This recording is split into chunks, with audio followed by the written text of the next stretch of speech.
Peut-on parler actuellement d'épidémie de grippe, de pandémie en Alsace? Docteur Claude Bronner, président d'Union Généraliste, est l'invité d'Alsace 20. Où en est-on, docteur? Est-ce que c'est grave?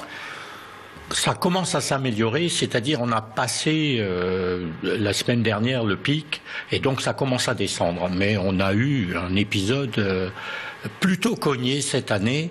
Dans la mesure, en général, on a 2 à 8 millions de grippés dans un hiver, et on estime que cette année, on sera à peu près à la moitié, 4 millions, quoi. Alors, curieusement, l'Alsace était presque moins touchée que les autres régions. Au début, oui, mais on y a eu droit comme les autres, et actuellement, on est parmi ceux qui sont bien touchés. Il y a des régions plus touchées, par exemple dans le Midi, mais on n'a pas à se plaindre. Quelles sont à ce moment-là les préconisations de l'Agence régionale de santé auprès des médecins libéraux? Elle vous dit quoi? Elle ne nous dit rien, parce qu'elle sait qu'on fait notre travail, donc qu'on voit nos patients et qu'on les soigne tout simplement. Et qu'on les soigne bien. Et qu'on les soigne bien, surtout que la grippe, le vrai problème, c'est en fait de savoir attendre qu'elle passe. Puisque c'est un virus, c'est que malheureusement, on a des moyens d'atténuer les souffrances, mais on n'a pas vraiment de moyens de guérir, sauf si on fait un traitement tout de suite dès le début, et il faut que ce soit la vraie grippe, sinon ça ne marche pas. Alors on va y revenir. Tiens, juste un petit tour de table. Mélodie, est-ce que vous avez été vacciné contre la grippe? Non. Moi non plus. Vous, Jérôme? Je suis vacciné. Voilà, on va dire. Et vous? Moi non plus. 3 sur 4.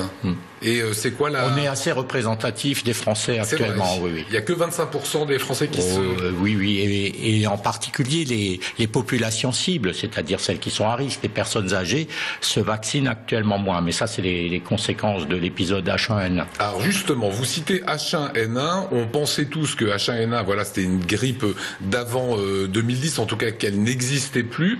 Il y a pourtant des cas qui ont été recensés en Alsace de grippe H1N1. Oui, bien sûr.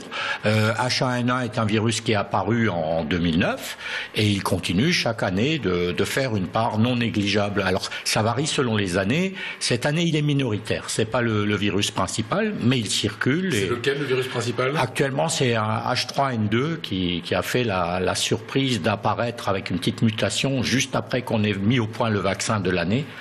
Et donc, le vaccin marche assez moyennement sur ce virus. Cette année? Cette année, oui. Parce que H1N, celui qui est vacciné... H1N1, normalement, le vaccin est efficace. Est-ce qu'il y a des profils plus vulnérables, des personnes plus enclines à attraper la grippe? Non, probablement pas. En fait, la grippe, c'est un virus, il attrape qui peut, et d'ailleurs, la plus grande partie des gens malades, ce sont plutôt des jeunes. La moyenne d'âge est plutôt autour de 40 ans. Par contre, ceux qui sont vulnérables, ce sont ceux qui sont fragiles, et donc notamment les personnes âgées, les personnes malades. On parle de risque de mortalité pour les plus de 85 ans? Oui, en gros, la mortalité qui actuellement est chiffrée France entière à une centaine de patients, pas plus. Pour l'instant, on aura 400, 500 comme l'année dernière. La mortalité touche essentiellement les gens de plus de 85 ans. D'accord. Alors vous avez ramené cela, je vous laisse nous le présenter. Oui, j'ai ramené quelques masques, ils datent encore de H1N1, j'en ai encore en stock, ils sont un peu périmés, mais en fait, même périmés, ils font l'essentiel du travail, qui est en fait de protéger celui qui a le masque pour ne pas attraper la grippe, mais surtout de protéger les autres quand on est grippé, quoi. Et en fait, il faut bien le dire, la seule chose qu'on peut faire vraiment pour éviter de transmettre la grippe, c'est de mettre un masque. C'est-à-dire que quand vous avez un patient qui présente quelques symptômes de grippe, vous le recevez, vous mettez ça? Non, moi je le mets pas. Moi je mets le masque en consultation quand j'ai un rhume, par respect pour mes patients. Okay. Et puis, parce que, je le dis, parce que quand on met le masque, on a le nez qui coule beaucoup moins. Et donc ça évite de se moucher, ça évite de devoir se laver les mains tout le temps, parce qu'en fait l'autre contamination c'est la poignée de main, quoi. Disons que ça fait quand même un peu peur à un patient qui va chez son médecin qui a un masque. Non, non, vous vous trompez.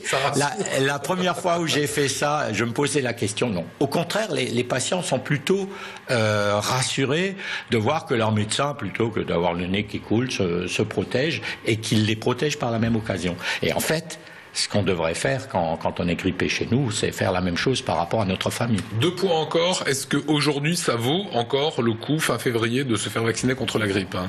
Bon, franchement, le vaccin déjà n'est pas d'une très très grande utilité pour le virus dominant et là on est en fin d'épidémie, donc une vaccination mais quand même 1 à 2 semaines pour être efficace, ça n'a pas grand sens. Donc on s'est raté en fait sur ce vaccin.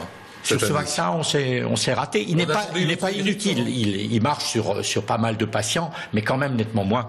On parle d'une efficacité à 25%. D'accord. Donc autant le H1N1, ça n'avait pas marché, on avait fait trop de vaccins et on s'était planté. Autant avec celui-ci, on n'a pas ciblé la bonne grippe qui allait arriver. Mais ça arrive de temps en temps. C'est le virus qui a été assez malin pour échapper au choix des vaccins. Là, le virus, c'est un être vivant et c'est une vraie lutte. Et là, on a un exemple